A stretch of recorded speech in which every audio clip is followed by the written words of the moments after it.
Hey, everybody, and welcome back to another episode of The Overlay, a poker podcast brought to you by CCG Poker and Paramount Social Club in Houston, Texas. I'm your host with the most, Ken, and I'm joined today, as I always am, by my dear friend Brandon. Brandon, are you there? I am here, alive and well. That's our new. Yeah, I mean, alive and well was like a thing when it was still pandemic-y. Is it still pandemic-y out there? I mean, apparently. I guess it still is. I mean, we're wearing masks at CCG, so. Yep. Texas, no masks. It's optional, up to the person. Whereas in Illinois, we do not have said option. It's 100% to zero. Yeah, which sucks. Wearing. Which sucks because again, I'm not going to go down the COVID rabbit hole here because that seems to be something that I'm stuck on. I could start my own COVID podcast, which would suck. Nobody would listen to it. But anyways, I just, if we would stick with the masks here in Illinois and that was it, I'd be perfectly happy. But I feel like we're still like in the maybe realm of going backwards on the event sizes and the times that we're allowed to do things. So I really hope that doesn't happen. Yeah, I don't think so. I mean, I'm cautiously optimistic. I've had to eat my own words so many times. I'm not eating them anymore. Before we, I don't want to go down the COVID rabbit hole either. But what would you say the mask wearing is in Texas? Like 20%, 10%, 30%? I'd say like 1 out of 3. So a third, so 33%. Yeah, I would say 30 to 35% would be a normal, like what people are still wearing. And just again, remember 20 episodes or 30 episodes, you're like, even after the pandemic's over, there's going to be people in a poker room. Correct.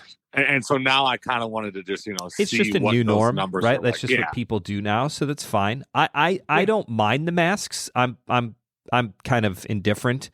I get it. If it helps, then great. I'm not going to argue that it does or it doesn't, but it's just like, all right, it might help. I don't think there's any negatives to wearing a mask, like in all honesty. So fuck it. Health wise, certainly there's not any negatives. Correct. I mean, experience wise maybe, but like, yeah, that's my point. Like the problem for me is like at CCG wearing it, like I can't go 5-6 hours and be in that room without a mask break. Like I've never had to take breaks before. Be like, I need a break from this. Like, and I need breaks from this. Poker isn't built for mask wearing isn't built for live poker. They don't go hand in hand. It's not like a grocery store. It's not like you go to a grocery store. Doctor's appointment. It was funny. And then I swear we'll get rid of this intro for episode 54 of the overlay, the non-COVID podcast episode. I saw on Twitter. Okay, so yesterday was Monday, the dark apocalypse of the internet, where Facebook and Instagram were both just non-existent for like 8-hour workday. Which I thought was really crazy that it also came on at like 5:15. It was back like as the workday ended, then they were back online. But anyways, Twitter was on fire yesterday. There was just so much action on Twitter because it was the only social media of the big 3 social medias that was available. Obviously, TikTok is where Brandon and I love to spend most of our time. And TikTok was great, as it always is. But like Twitter, I thought was on like super fire. It was awesome. It was just like the jokes and things happening on Twitter was like the best. Anyways, these official accounts are like, welcome. Yes, we've been trying to get you over here. For yes, 15 it's years. so good, and I am a huge proponent. If I had to choose one social media to watch, I don't know, it would be between TikTok and Twitter. But TikTok is like kind of just fun, whereas Twitter, like you can actually like do like. You can get some real information and you can also have a ton of fun and there's like videos and also like there's a lot more to do on Twitter. That's why I love Twitter. I spend most of my time in a poker tournament on Twitter, like catching up and seeing things. But anyways, there was a poker player that was like, could we please just have all poker tables switched out for restaurant tables so that way when we sit down we could just remove our masks because apparently that's okay at a restaurant but not okay at a poker table. So I'd like to propose that we switch all poker tables to restaurant style tables. And I was like, yeah, that's kind of a thing. It really is funny. But it's the idea of separate parties. Anyways, episode 54, the Brian Urlacher episode, the episode that has nothing to do with Brian Urlacher other than that was his number for the Chicago Bears. Correct? Yeah, I was just going to let you keep going with this. Or I didn't know where you were going. You pontificating again? No, that wasn't the word I used. Was it? Yeah, it was. Oh, yeah. Okay. Well, We were talking I was earlier. just going to let you burn Just yourself down. Random. This, Yeah. and I was going to come in and swoop and save the day. But Spin my wheels. Episode 54 is actually going to be about the best of Vegas. Is that what we're calling it? Vegas. I think so. Top Yeah. Vegas. Chop Vegas. Top. Top. Oh, I thought you said chop. No, top. The top Vegas ideas: restaurants, hotels, poker rooms, tournaments, blackjack tables, table games, baccarat, other things that people do in Vegas. The best of episode. For the record, I'm just gonna little overlay promo right here. If anybody knows that reference that we were just saying about the top chop, Mhm. if you know what we were talking about there, come up to the event, tell us. We'll give you something for free. Free early bird. What? Early bird There's seat. early birds For at both free, if you Illinois. know that reference. Yep, Illinois and Texas. So if you know what that reference is and you come up to either me, Brandon, or Mark, who's the GM at Paramount, and say, I know what top means. Here's what it means. Give me my free seat. Bam, you're going to get a free seat. If you say it that rough, you might get a slight punch in the face from Brandon, too. I don't know. We'll see what happens. I'm more likely the one that would punch people, but I've never done it yet. In 15 years, I'm probably not going to start now. You know, just so you know, Kenny gives me one time a quarter that I can go off on a player. Yep. That includes anything out, and I've been saving them up. Yeah, so I own like 5 because the post-pandemic. whole pandemic, I'm like, cashing in another time I can go off on a Cashing it in. player. Another quarter by, nobody yelled at. But in all honesty, we were talking about the WSOP is running right now in Vegas, which is mildly weird to think about because it's like October and November, and that's when we're there. I have not been able to go yet. The missus is not too keen on me traveling still, so I may or may not be going. Brandon is kind of thinking about maybe jumping out there and seeing what happens. But we were talking I'm thinking about going next week Tuesday. Yeah, well, that's what kind of spawned this idea of the episode, was that then we were just talking about Vegas in general and how much we miss it, and like, oh, you remember this place, you remember that place. So then we were like, hey, why don't we do a overlay best of Vegas and just kind of give our tips and tricks of what we love in Vegas, and really that's it, right? There's just so much to do and so many good experiences and good food and restaurants, and it's almost impossible to tackle, and it's like almost everybody individually has their own like Vegas to-do routine list, and best of, and for sure. I recommend this, and I'm like, I've never even heard of that, right? And I'm like, I always go here. Well, yeah, and it's just good to share those, and I'm curious to find out like what differences you and I have. We don't stay at the same hotel. Well, let's start with there. Let's start with hotels. Boom. Top hotels. So it's top. Because you're going to get the top choice of Brandon and the top choice of Ken. So top. You like how I like tied all that together? I do. I really do. Top. Go ahead. Top number 1. Brando's top hotel choice of Vegas. I'm going to go just really quick. I've stayed at the Excalibur. I've stayed at Harris. I've stayed at, I've stayed at the Rio during the WSOP. Lower tiered? Of the lower tier. It's a good way to say it. I'm in there for $29. Yep. I don't really care about my hotel experience. Let's stop right there for a second. Fine. They're fine. I stayed at Treasure Island one time, which might be like a medium grade or like the top end of the low guys.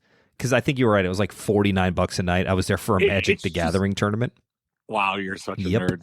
But it wasn't bad. That was 2 weeks after the Dungeons and Dragons tournament, right? Yeah. I missed that one. Yeah.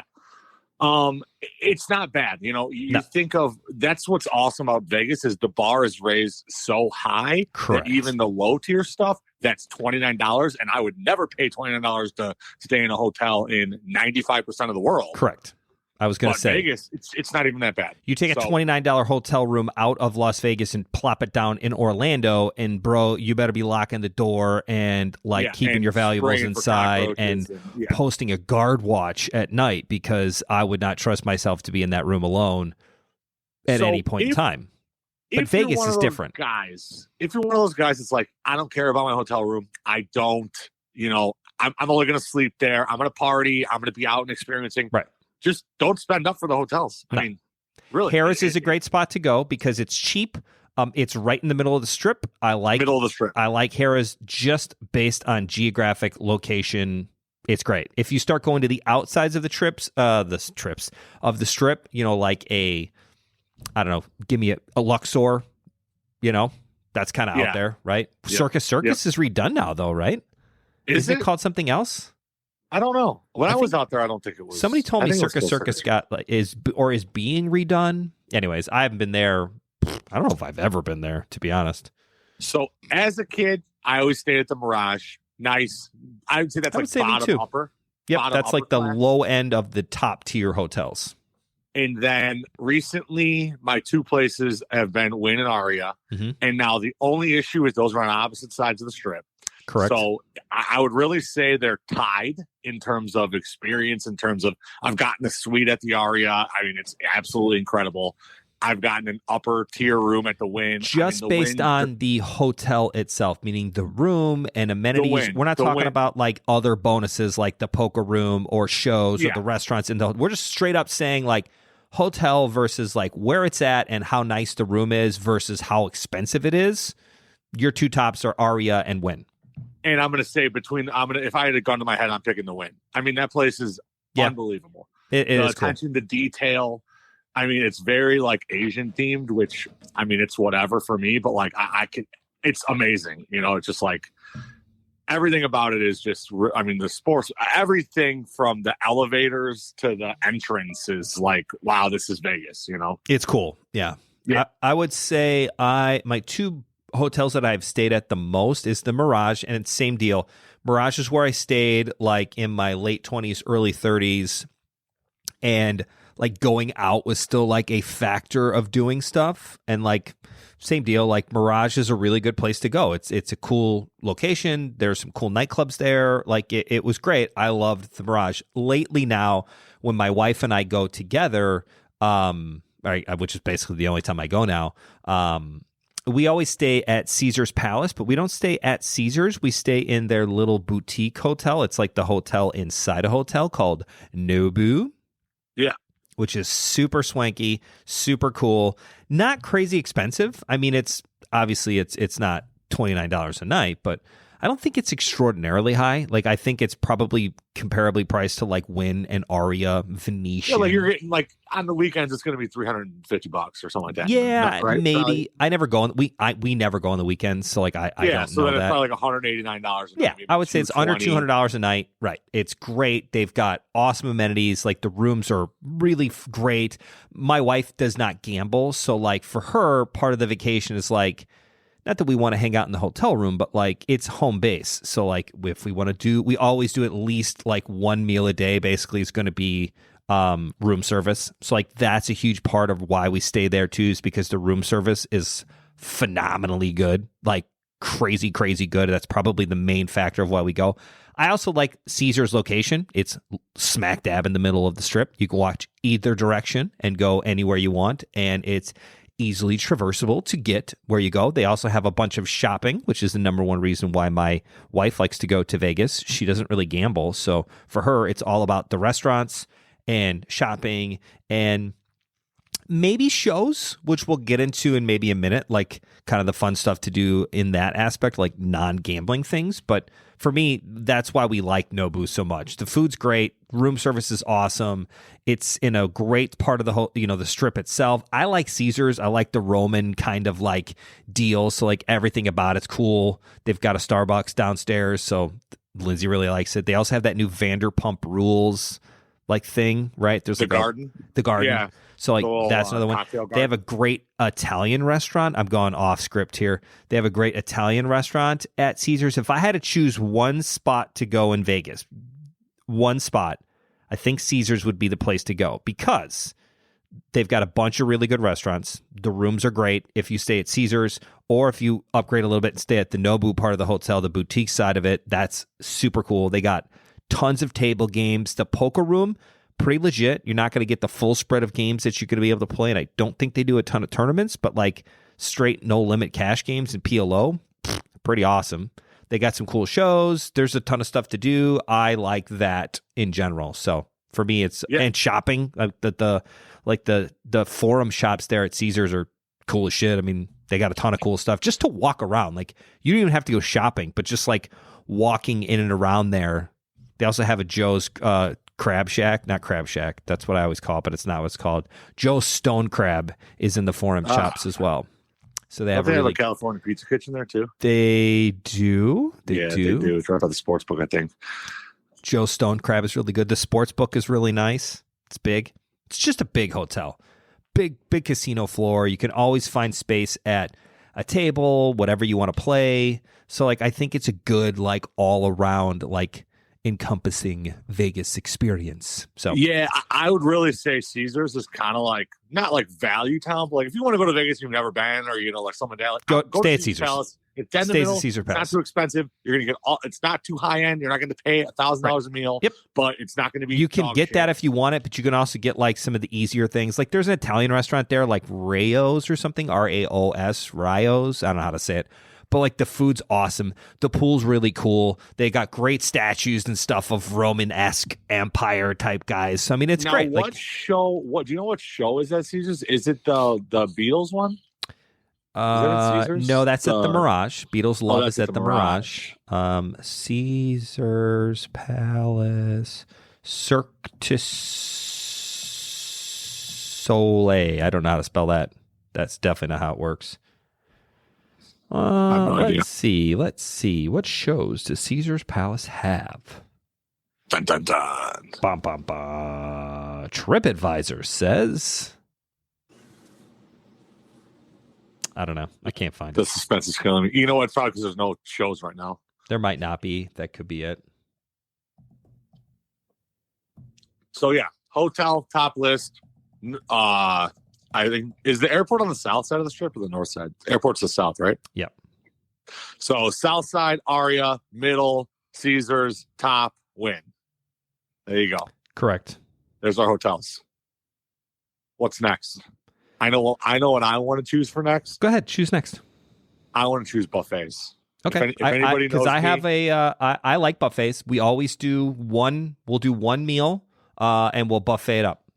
My wife and I, when we go, we always do at least one buffet stop. So I have one particular that I like to go to. I don't know if it's the same one you like, but let's jump into top buffets from the overlay. Right.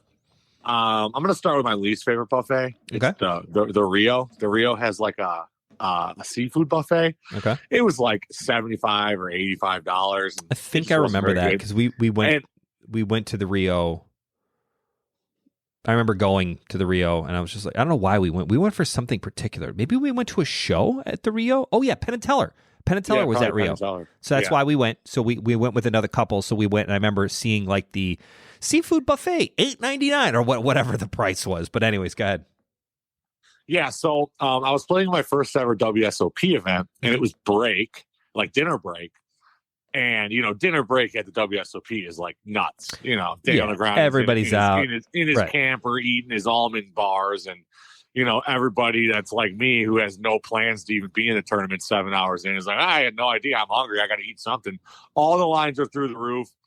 And I just remember seeing like, oh, this seafood buffet line's not very long. I'll just go here. And there's a reason why the line wasn't very long. Why? And what was the reason why the line wasn't very long, Brando? Yeah, the reason is because it was terrible. It was not very good. No, you should never, ever, ever go eat any kind of seafood, any kind of expensive food that they tell you is like all you can eat for $9. Like there's something wrong with it. 100%. There's something wrong with it. So I would say skip the Rio buffet. Yep. But my middle tier buffets, the Bellagio buffets, beautiful, incredible. I've eaten there a handful of times. Yep, I have too. I would agree with you on that one. The Wynn buffet is like supposed to be top rated. I thought it was above average, but like not the best one. Okay. And I know I'm going to my hotel basics, but the Aria buffet is like an experience that is unmatched in Vegas for me. And on top of it, they have an all-day pass where you can pay it's like $45.99 for the buffet. Shut the which front is fine. door. I mean, that's Vegas prices. And then it's like $79.99 for the all-day buffet. and you can just open to close. You got the pass whenever you want to go in. And come and go like a so fucking you can pool almost party. eat breakfast there and then dinner there, or I mean, obviously, not breakfast, lunch. Dude, dinner. I just go crazy. all day. The only issue is the line it's a little bit long, so you get out and you go do something. You got to wait another hour-long line. But I mean, the food's so incredible. They have the biggest selection of Asian food. I mean, just an entire corner of this thing is Asian dishes that I've never even heard of. That you can tell it's like true, authentic, Asian food. And I'm not even a big Asian food guy. Mm-hmm. And this stuff was incredible. And I was actually with Allison and Ryan, and Ryan is big in the Asian food, and he's you gotta try this, you gotta try these steamed buns. Oh, these steamed buns have meat in them. Oh, you got this, and I'm over here like, dude, I just want the crab legs and the prime rib. He's like, no, screw that stuff. That's the same everywhere. Come over here. I'm like, all right. And I mean, they had sushi and the fresh,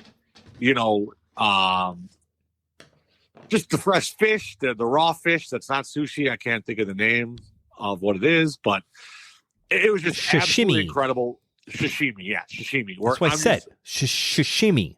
Sashimi. Stuffing my face until you want to just blow up. And they have like a little omelet bar where they're making omelets, fresh pizzas. I mean, the fruit. I mean, obviously it's Vegas, so all this stuff is there. But if you're gonna go to one buffet, I would recommend Aria, even if you don't do the all day because that's a little outrageous. But like, I've been to 30 buffets in my life. Easy. 40 buffet. I mean, I'm a big guy. Buffets are kind of up my alley. The Aria buffet, I don't think can be matched. So what's your buffet? We'll have to clash. I'll eat your buffet, you eat my buffet. We'll see. Well, I would say some of the buffets that I've eaten at that I have once been to that I didn't think weren't fine. Caesar's Palace, we've eaten there before at that buffet. It was okay. Like, it wasn't bad. I wouldn't say it was real bad, where it was like I would definitely tell people do not go there. Yeah, but it's not like I would recommend it. People are like, oh, would you like to recommend a buffet? I wouldn't recommend just because it was just good. Yeah. It wasn't bad. It wasn't great. It's good everywhere, but it's got to be over the top. It's the same shit where it's like, they've just got a bunch of stuff. It's got prime rib. It's got pizza. It's got pasta. It's got a fruit bar. It's got a desert spot. It's got a dessert spot. Like, there's nothing like signature about it. It's just a bunch of food on a buffet. And for me, the best part about a buffet is just like, I want to eat pizza, pasta, and prime rib. And there's no restaurant ever I can go to and order that with a side of French fries, a salad, and then like fondue covered Jell-O, Yeah. It's never going to happen. Like, only at a buffet. And Caesar's Buffet offers all of those things. And I think, now I don't know if we got a deal because it was like at our hotel and we were staying at the hotel. So I don't think it was very expensive either. It was like $29 or something for lunch. Lindsay and I went there for lunch one day. And it was fine. Like, it was perfectly good. The spot that we like to go to, and you did mention it as one of your like, good spots. We actually like to go to the Wynn Buffet. But I like to go to the Wynn Buffet for breakfast. Okay. Their breakfast buffet. And typically that's what we'll do on the day that we're leaving. We'll check out of the hotel room at Nobu at like 11 because like Vegas, one of the tips that we will give out is that they don't fucking do late checkout. Number one overlay tip, it has nothing to do with poker. Anytime you stay at any hotel, call them the day you're checking out. 9:30, 10, whenever you wake up, just be like, yeah, I'd like late checkout. Cool. What time are you going to leave, Mr. Collin? I don't know, like 1:30. Cool. We'll give you 1 o'clock, 2 o'clock. They never bitch. Like, I just always ask, and they always say yes, no matter what. Now, when you go to Vegas, Brandon will back me up here. Brandon, when you tried to get late checkout in Vegas, what did they tell you? They give you like a complimentary half hour, and then it's like $129 fee every half hour. GTFO, get out because you ain't staying. But the nice thing is, they're like, we'll give you till 12:15. 12:15, 15 minutes.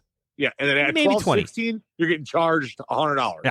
Yep. It's crazy. But anyways, so they'll hold your luggage at the bottom. That's what we always do. Lindsay and I always bring our luggage down to the valet. We drop off the luggage because we never fly out until like that evening. Like if we're staying 3 days, like we get there the morning on the first day, and you leave the evening on the third day. And we always end up going to the Wynn for like brunch-isk. They serve breakfast from like whenever in the morning until like 1 o'clock in the afternoon. We always go over there. Yeah, like 1 or 2. So it's always like their brunch one, and the brunch one's very good. They've got lots of good things. I love it. You can still get some lunch items like pizza. I don't know why I always get pizza at a buffet. That's like my number one. Like, it's just like I like to eat food in line while I'm filling up my plate. So like pizza is a great thing to like get a piece of pizza, put it on my plate, and then as I'm trying to decide what to eat at the buffet, I can eat my pizza in line, which is great. You know, I kind of judge the people that walk around. Yeah, I can't help myself. I eat inside the line, just like whatevs. Like I'm gonna save some space on my plate to put on my plate and go from there. So you know, the Wynn breakfast buffet, definitely one of my faves, if not my faves. But we never really do dinner buffet. That's always a lunch or a breakfast move for us. It's normally the middle ground. It's too early for lunch, too late for breakfast. Boom, let's go hit up a buffet. And we normally do that once out of the 3 days we're there. Yeah, I would say that usually my buffet experiences is kind of like lunch too. Yeah. I wouldn't say it's normal. Yeah, even brunch where they maybe there's still just have so many good restaurants to go to for dinner. Yeah, that it's tough to waste it. Right. And I use that word very selectively. You are wasting a dinner slot if you go to. If you got 3 dinner slots, why would you pick a buffet? Don't waste it on a buffet. Right. Okay, well, let's just swoop right into top restaurants. Top restaurant, Brando. Give us your middle ones. Can you think of one particular? I have one very particular that I'm thinking of. It's my fancy spot. Lindsay and I always go to. So I like they have like Fuku Burger. Fuku Burger, have you heard of it? Fuku Burger? It's like Fuku Burger. Must be new. It's like an Asian. Everything is like Asian, but it's burgers. Ooh, so it's like all burgers. the sesame and sweet sauces and mushrooms and everything is like Asian infused, and it's like. I think I had it in a food truck, actually, like parked at the north end of the strip. That place is pretty awesome. Like it's memorable for me. I mean, obviously you can say like, I mean, I've been to the steakhouse at the Wynn where the steak was $150 an ounce, and that was the best meal I've ever had in my life. Where was that at? But like that was at the Wynn Steakhouse. Oh, nice. It's just called like the W or the JW or the SW. It's Steve Wynn, right? Yep.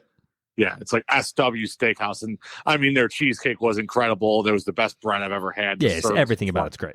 You know, and that's what you're going to get at a 5-star steakhouse in Vegas. Like there's, and I'm not, you know, there's probably 30 of those experiences throughout the whole street, for sure. You know, where you can, I mean, the lady, it was me and your sister, and the lady, she's like, oh, I recommend these 3 wines. And it was like a $1,900 bottle, Jesus, a $600 bottle, and a $200 bottle. And then I was like, I mean, I guess we'll just take the middle of the 600, you know, like nice. You only live once. And I got the Wagyu steak that was like $300 for 4 ounces, and then it was like $75 an ounce. Wow. I got like 6 or 7 or 8 ounces. It was the first meal. It was expensive, but it was like one of those things. It was just straight YOLO. Like, I'm only going to do this once. I'm up. Life. I want to have some fun. This is what I'm going to do. So that way I can remember a Vegas experience, which I think is probably another big point that people should take away from this. If you happen to bink a tournament, however much it is, upgrade something that you're going to do, whatever it is. Like, if you normally go to like a medium buffet and you want to bust up for like the all day buffet at the Wynn, or wait, not the Wynn, Aria, that Brandon, like do it. Like if you know, especially if you're up, because if you win money at the table playing blackjack or poker or in a tournament, whatever the case may be, like, yes, it's great to come home with money, maybe get to play something else and parlay it into a bigger win, which never works out. However, take a little bit of it and do an experience that you're only going to do in Vegas, like eat a $500 steak because you won $2,000 playing PLO. Like, you're still got a $1,500 profit, and you got to experience this really cool thing that you're going to remember for your, maybe not for the rest of your life, but for a very long time. It's going to be something that you're reminded of and you think of and you go, oh, that one time in Vegas, I won money playing blackjack or PLO. Bam, I went to this thing and I got a $600 bottle of wine. And you know what I mean? Like, it's fun. It's just something. It's something to like, doesn't even matter if you end up winning $200 extra that you weren't planning on winning, take half of it and do something cool. Go to one of those wild gun ranges in Vegas where you can shoot fucking bazookas and shit. Right. Go skydiving or zip lining. Take the helicopter ride over. Do a helicopter ride. Eat at a fancy restaurant. Bar at the top of Stratosphere or whatever. Order a 25-year-old scotch for like $100 a bottle or $100 a glass, you know? Yeah. Do something. Do something cool. That's the one thing that I always like to think I do, that when on the rare occasions that I have won money, it's cool to win money, but like it's also even more cool to win something and then do something different that you normally wouldn't do because you're like, this is free money anyways, and it's awesome. And that's the stuff that I always remember. I never remember how much I won or how much I lost, but I do remember like the cool shit that I did because of that little winner. I think that's the key to Vegas. Sorry, I spun off there on things on your $600 Wagyu beef, but it's okay. Where else you like to go? So I have a hidden spot. Ooh, and it's not so hidden anymore. It got discovered. It's called Tacos El Gordo. Yep, and it is up by like Trump Tower and the Wynn and like Resorts World. It's way up there at the top of the strip. Nice. And it's I guess it would be like a cross from like Treasure Island or Circus Circus. It's a little taco spot, and it started off as like kind of like a hole in the wall, like a strip mall that had like, you know, like buy Vegas t-shirts for $4.99 and, you know, like one of those little strip malls, and it was just this taco joint. And I think in the last 5 or so years, it's blown up to be like known as like the best tacos in Vegas. And they the last time I looked out of my Wynn hotel room and I saw they had a big old sign. I think they rebuilt. It was a new building, and I mean the line is always out the door around the corner. You're gonna wait 45 minutes, and there's going to be no air conditioning in there. At least the last couple times I went. Maybe they did that in the new building, but you know, it's just one of those things where you're going to wait outside for a half hour to get in line, and there's going to be 100 people in the thing, and the tacos are like $2.50 or whatever, and they shave the El Pastor off the spit right there in front of you. I mean, the tacos are cool. Insane, and it's going to be cheap. Vinny took me there, and Crazy Keith. And I mean, you get 4 or 5 tacos. It's going to cost you $15. It's absolutely incredible. It's Tacos El Gordo. Nice. Maybe we should hit him up on Twitter and be like, hey, check us out. We're at 32 minutes into our podcast. We talk about our favorite taco spot, hidden spot. That's the spot you should go to. Guys, I'm not a big taco fan either. It's funny. I like Mexican food, but I don't really like tacos. I like the idea of like, I like to eat with a fork. I'm a fork guy. Yeah. Eat an enchilada. Eat a burrito with a fork. Yeah, enchiladas are my freaking faves. Love those. There's also a little bit more like dough to like an empanada versus like a taco, which I find to be like, unless it's like a hard taco, that'd be cool. Anyways, all right, so those are your 2 spots. You got any like cool dessert places you like to go to or anything like that? No, not really. Yeah. You just get dessert at whatever place you're at. Usually I just whatever dessert shop is in with the hotel I'm staying at is plenty insane, good enough where I don't need to like search the top 10 dessert places and like travel and, you know, not waste, but spend time. I mean, time is so valuable in Vegas. Yeah. That, you know, whatever the little coffee shop that has these incredible crepes, banana Nutella crepes with whipped cream and chocolate sauce, that's good enough for me. I don't need to go search out. Nice. All right, what do you got for us? I really do like Caesar's Palace, because the 2 places that I like to go to, my top restaurants that I choose, this is probably why we always stay at Caesar's, is because of these spots. So the Nobu Hotel also has a Nobu restaurant. He's like this crazy like Iron Chef, like 5-star Michelin, whatever that guy. Doesn't go up to 5 stars, but yeah, he's some kind of star Michelin chef. I think 3 is the highest. Super high. It's like crazy good. That's really good. Like all the celebs always eat at Nobu, which is dope. I love that. We typically might go there one, but Mr. Chow's, which is like your old school, like LA type, like spot that serves very specific. My dad loves it. Mr. Chow is a freaking icon. Like they have this like duck. I don't eat duck. Like, I don't eat duck. Not that I don't like ducks. I think ducks are fine. Quack, quack, quack, Mr. Ducksworth. Mighty Ducks is probably one of my top 5 movies of all time. So, like, I'm a duck fan, but, like, I don't eat ducks. But the Mr. Chow, like, duck sauce thing that they make, it's, like, to die for. Plus, it's one of those cool places where it's, like, tapas, which I always confuse with topless. And I was mildly disappointed the first time we went to Mr. Chow's. However, it's one of those things like you buy for the table and like you share like a little portion of like the duck, or it's like orange duck or something. But you can get like all these other things, and everything you get is just fantastic. It's another one of those. It's a hefty price tag. It's something that you have to like be aware of when you're going. But like the food is just so good. So good. So good. We also went to an Asian-inspired Mexican place at the Cosmopolitan, which I can't remember. Somebody recommended it to us, and my wife and I loved it. Cosmopolitan. I just love like Asian-inspired food, just because like it's something you like don't ever see or don't get, or like the infusions, you know, and stuff in Vegas. By the way, honorable mention for me, Javier's, the Mexican restaurant in the Aria. Really good food, but the best margaritas you'll ever have. Right up. China Poblano is what it's called. Ooh. By Jose and Andreas at the Cosmopolitan. China Poblano. So like it's a Chinese food Mexican restaurant is what it's called. That's awesome. Yeah, it was really, really good.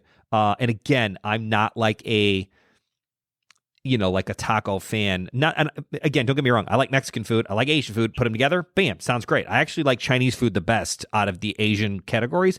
I don't know if we're allowed to say these words. I feel like I'm getting off of the politically correct train. So please don't find me offensive. I want to say the Seinfeld line here. How can I be racist if I say I like their stuff? Like, I love it. It's so good. But anyways, that's where we're at. So apparently I only want to go to Caesars in... Hey, it's just one of those things. Like, I wish that, you know, maybe I'll just take a Caesars trip and you take a Wynn trip. Maybe, like, wow. maybe. Wow. I like this idea. I like this idea. We did stay at the Aria one year with that other couple that we went that is non-gambly. That's where the infamous black chip, and Lindsay was like, "Oh no, you just lost like 16 black chips. How much are those worth?" And I go, $5 each. And everybody at the table quickly looked at me, and the dealer was like, "Yes, sir," or "Yes, ma'am, that's correct." And everybody else knew that I had lost like $2,200, not $80. She was like, "Man, that's a lot." And I was like, "Yeah, okay, honey, let's go to the next table." It was great. I was up a bunch, and I'm under the impression of when you're up playing blackjack or table games, you just keep pressing. My original $300 turned into like $4,000. I'm going to try to turn that $4,000 into 12, and at some point, I'll try to turn 12 into Vegas. 50. It's Vegas. Like when you're at the Horseshoe, I'm super happy turning 500 into 4,000. Yeah, absolutely. Maybe losing Vegas, baby. Back. Like, I want the story of like, and I don't even know if I would stop it at 50,000 or 100,000. I'd keep going. Like if you get your spin up of 5,000 to 100,000, like there's just no way you're not trying to make $1 million. Right. Get to 7 figures. Yeah. Which would be awesome. Then, you know, and then go eat at Mr. Chow's. I'll start bitching out when it's like, "Oh, sir, you just lost 25,000 on 6 straight hands." I'm like, "Yeah, okay, maybe I'll book this winner." You gotta go.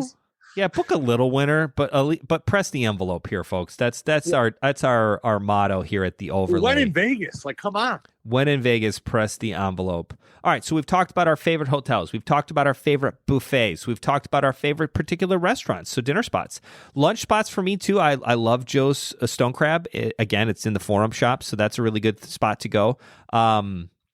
We ate at a breakfast place at the Venetian that was to die for, that China Poblano at the Cosmopolitan. Also, these are lunch spots for me, or like brunch spots. Like, I'm not going there for like a fancy dinner. For me, again, you only get 3 dinner time slots. Like, I want to use them to the fullest. I want to get. Now, have you ever been to like Hell's Kitchen or whatever, or like whatever? No, you know, that's at Caesars too.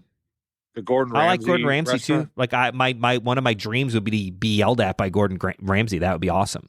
I would like that. Yeah, but I've never seen him there. No, I haven't done that. Like, Guy Fieri has like a thing at like the old O'Shea's. I don't know what it's called anymore, if it's still O'Shea's, but like that was a spot. I used to eat at that Burger King in the back of O'Shea's when like shit got real, and like Bert and I had like 36 more hours to go, and we were busto, and my dad wouldn't Western Union us any more money because this is like pre-Venmo days, like, or Quick Pay. Like, Yeah, you were if you drawing didn't the have Net any money, Teller or Western you Union. had to get like Western Union, which is kind of cool. Yeah, I never screw with those more like, what's the word I'm looking for? Like Ghetto spots, dumpy no, spots. not ghetto, but like touristy spots, like these spots that are like well known by everybody. Yeah, it's kind of fun because like if you walk down like behind Harrah's there's like another like Ped Mall. It's where O'Shea's used to be, like the Flamingos right there. It's across the street from excuse me. It's across the street from Caesar's Palace. So like Lindsay and I will just roam the streets in Vegas and walk around, and that's just what we do. And there's like a Sprinkles cupcake, but like it's cool. It's like a Sprinkles cupcake like vending machine.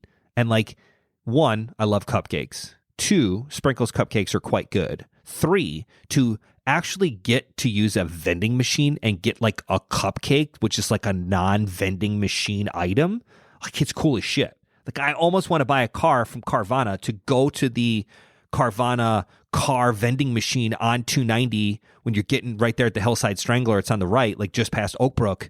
Like there's a fucking vending machine. You like literally put like E5 and like your car comes down. Like that would be awesome. Like I want to experience that. A very small version of that for a lot less money.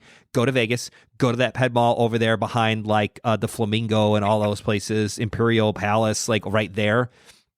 Which is just kind of fun to walk around. Now, they are touristy, but you can hit up the Sprinkles joint, which is a vending machine, and it's cool as shit, and it's open 24/7 because I think Lindsay and I went there at like 4 o'clock in the morning.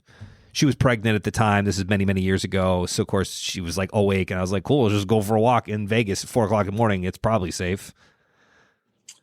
It was fine. We stayed in the very touristy, very well-lit, busy areas. So yeah, as long as you don't get stopped by anybody trying to play 3-card Monte on a box in the street, you're normally good. You're not going to get murdered. Although Skeech got murdered like right there. Not murdered, mugged. I meant to use the word mugged, not murdered. Skeech is still alive. But he did get mugged by the McDonald's there right by Harrah's. Wow. Yep. I never knew that. Pretty cool. He did. And then he came in. I've told you the story. He came in. He was staying with Alice and I, and we joked he like slept in the drawer. And Alice and I had like 2 queen size beds, and we were both staying there. And then of course Skeechy was like sleeping on the floor in the corner just to have a place to stay and hang out. And then he comes in at like 3 o'clock in the morning. And he had just gotten mugged. They took all his money in his wallet. He comes in and he's like, "You're never gonna believe it." I was like, "Skeechy, I'm like totally asleep. Skeechy, man, what's up?" Nah, I just got fucking robbed. No shit, bro. Me too.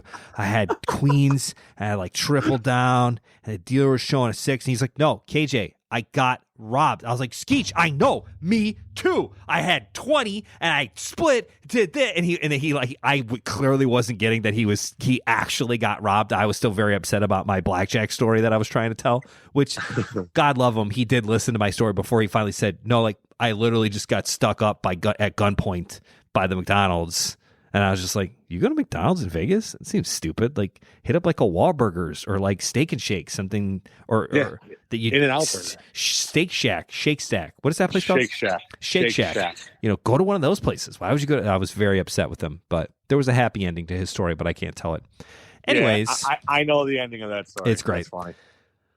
We hit up our favorite places to eat. Do we not have enough time? I think we've done the poker room thing for Vegas, and I think that might be a whole thing in itself because we've done episodes about that in the past. I think my favorite room to play in is I like the Venetian because I like the cash games there, and Aria actually was a really cool spot to play in as well. I also normally play at Caesars because, again, I'm there. My wife can be asleep upstairs. I can sneak down to the poker room and play PLO, and they get a PLO game off, so it's great. So, like, I will say Venetian was. I've only played there a handful of times, but I actually think their tournaments are awesome. That the room tournaments is so are great, huge and open, and hit up our boy big. Flows. His name's White Flows. Joe, say you know Ken and Brandon from CCG, and he will give you the VIP treatment, or they might ask you to leave. Not quite sure which one it is, but one of the two. They have the best tournaments, daily tournaments. Nothing special in the sense of like. It's not like you got to have like it because they do like the Venetian Deep Stack series, and those are great tournaments. I'm talking like the regular Monday afternoon tournament gets a great turnout. It's worth doing. Like 30,000 to first. Correct. It's nuts. It's like it's a good, great tournament to play in. So if you had to choose one tournament spot, Venetian's where you would go. Cash games depending on what you want to play, if you're just playing regular no limit, like 1-2 or 1-3 or 2-5, like you can basically find that anywhere, and they're all good games. Like Bellagio, good game. Oh yeah, I didn't even think about Bellagio because I never am around that way. I never played there either because I'm not a PLO, but I know that the games are good. Five. If you're ever going to play 5-10, Bellagio's the spot. We're going to go up in stakes, which we actually have an episode called "How to Take a Shot," shot taking. I'm trying to find the number for it. There's so many now; it's harder for me to remember which ones are which. But anyways, yeah, I'm completely lost on them. Oh, episode 45, shot taking. Ooh. It's also one of our more popular episodes. What's our least popular episode? Fuck. Let's find out, Brandon. The least popular. I just want to know, like, what we did a bad job on, or like what people don't care about that. All right, well, let's find out. Okay, so let's go to episode downloads. See, we always say this is just a phone conversation that we record. This is literally just a phone conversation. Most popular. Our most popular episode is episode 36, Poker Math, which doesn't surprise me because I feel like that is a subject that people are nervous about. Since this is the top episode, we're going to give us our top 2 episodes of the overlay. Number 1, Poker Math, because I think it's important. It's something everybody can learn, even if you have good poker math. Maybe it's something you can listen to and be like, oh yeah, I forgot about that. Or yeah, I do that really well. Thanks for reminding me. Second top episode, the number 2 episode, which is a very close second, is the top 10 most common mistakes made by poker players, which I think is just a great title, but it's also something that people don't want to be the person to make the easy mistakes, right? Yeah, right. Let's see, where else are we? The least popular episode is the State of Live Poker During COVID-19 Part 2, April of 27. It's an oldie, but a goodie. So I think that those are more time sensitive, and we didn't have. That's that much why it's harder then. it's harder for people to do it. Like, I mean, who's going to listen? I don't give a shit. Because like it's actually the second episode. Oh no, it's our 8th episode. So it's like a random episode. Like we were like going back over like the State of Live Poker. So yeah, actually, State of Live Poker Part 2, worst episode. State of Live Poker Part 5, second worst episode. This is surprising, and then we can move on back to Vegas. Episode 26, the petition to continue shorthanded gameplay. Apparently, the poker community does not care for shorthanded play like Brandon and I do. One of the least popular, like generic, like themed ideas. You know, I was hoping our fan base wasn't a bunch of nits. They're nits, knitted up guys. Play Come shorthanded. on, guys, play some hands. And girls. Actually, most of the women who come play at CCG, not nits. So we ain't talking to you, ladies. We're talking to the guys out there that are nits. Speaking of nits, Pat the Nit, who has done an interview with us on the podcast. He's an awesome poker player in general. I like the way he plays. It is a bit nitty, but he's a grinder, so he's good. Anyways, he got 3rd in a tournament, but he had a chance to win, and he like put up on Facebook. Did you see this? Oh, we're talking about disc golf. Yeah, disc golf, where he was like, I could have bailed out and done this, and I could have done it, but I went for it and ended up making a 7 and got 3rd, and people were all like, oh, that's so bad. Why would you get, like, you should have tried for 2nd. And I literally responded like, no, you should never play for 2nd. It's kind of the idea of like, I don't know, some people call it ICM suicide, but like, I don't do that. Like, I want to win. 3rd to 1st to me is a huge difference. I wouldn't just punt for a 2nd place finish. Just, right? Like, I would rather have a chance to get 1st and worst case end up 3rd versus play safe and guarantee myself a 2nd place win, but kind of take the winner out.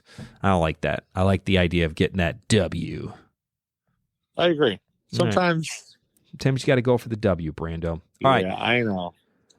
Last one, very quickly. I want to do this in under 4 minutes because then we were going to go for episode 54, top Vegas choices by the overlay peeps of Best of Vegas in America, Las Vegas, the best stuff. What? I don't know. I'm confused. What is your favorite? What's your favorite show to go to at Vegas? Just your faves. Ooh. Give me a favorite show. Or maybe I haven't really do like 2 if you had to. I really haven't been to that many. Like, I've probably only been to. Well, tell me the ones you've been to. I've only been to the Beatles. Yeah, which is Cirque du Soleil show, which all Cirque du Soleil shows are awesome. There are some weird ones you got to be careful of, but they're all very good. And Beatles Love is something that anybody can enjoy. Everybody knows the only Beatles one I've ever songs. been to. It's really well done. It's very cool. There's no weird sexual innuendos like some of the other ones that you go to where it's just like, whoa, I'm sitting with my sister on a love seat and there's like weird panthers humping in the middle of the screen. Like, it's weird fast. That's the only show I've ever been to. The weird humping zebra one? No, the Beatles one. The Beatles one is good. I think that's the only Cirque du Soleil one, but there's like an Elvis one. There's like a Michael Jackson one. I was looking at other ones that they have that are really cool. Yeah, me and your sister had tickets to go to the Britney Spears one, and then like she canceled it because she went crazy. Lindsay and I went and saw Britney Spears there in Vegas.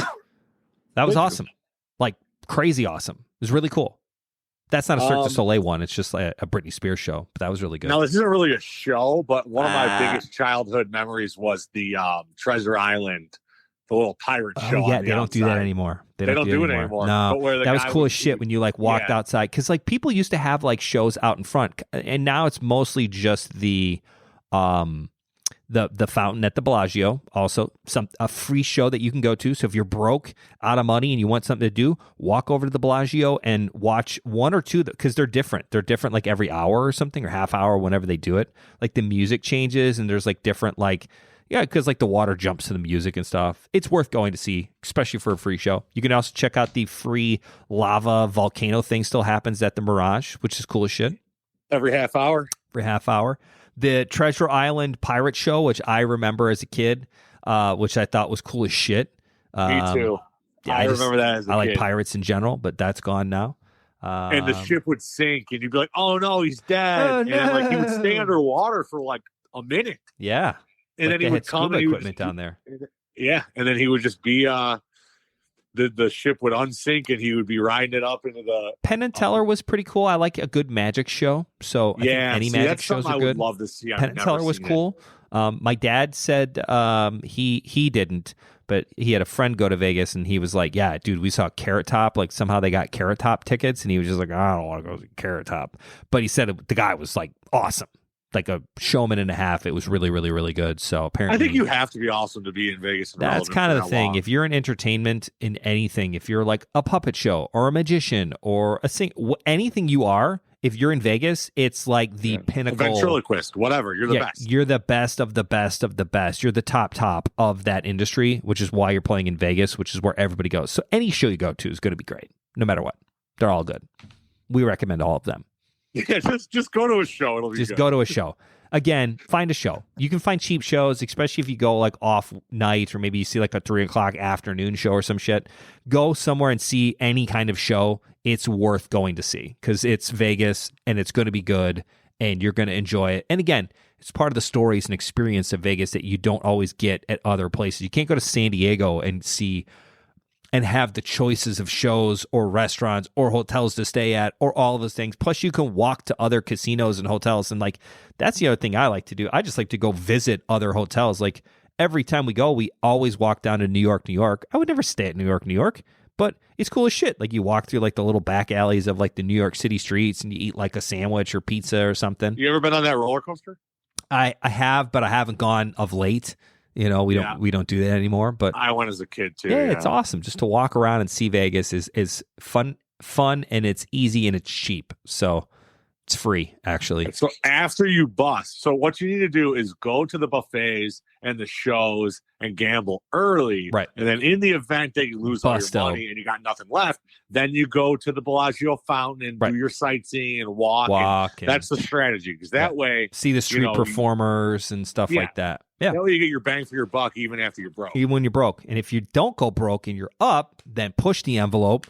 Go to some of the stuff that you never would normally do, like order a $500 bottle of wine or get the Wagyu beef, and it's great. Buy a Rolex, whatever. Buy a Rolex. I got close one time. Anyways, thanks for listening to episode 54, The Best of Vegas, brought to you by The Overlay. That's me and Brandon. I'm me, Ken, and you are Brandon. Brandon, say hi. Hi. Hello. That's it. Thanks for listening. As always, we are always excited to see. We are even to this day, right now, stat-wise, for The Overlay, almost at 12,000 downloads, which is just bananas to me, considering it's just Brandon and I goofing off talking. So Thank you as always for listening. Thank you for the person, if you don't listen. Brandon was outside of Bridgeview Community Center and saw a guy riding a bike in an Overlay t-shirt that didn't come to the poker event. He was just riding his bike, and I was like, hey, what's up, man? And he had an Overlay shirt on, so I'm like, yep. Like, you playing the bird or something, or 1-3? And he just kept on riding past and just went to the Wendy's across the street or something. Like, just a fan of Wendy's and a fan of the Overlay. So thank you to Wendy's and thank you to our fans out there. You guys make this show possible. Catch us next time. We promise to be a little bit better on at least 2 episodes a month, maybe in October, since there's an extra weekend in October. We're going to bring you 3 episodes this month. So thanks for listening. Catch us anytime in Chicago and soon to come to Vegas, as well as Houston, I'm currently Texas. looking up Vegas flights, just so we guys know. It'll be right great. Now. Thanks for listening. We'll catch you next time. Bye, everybody. Very well.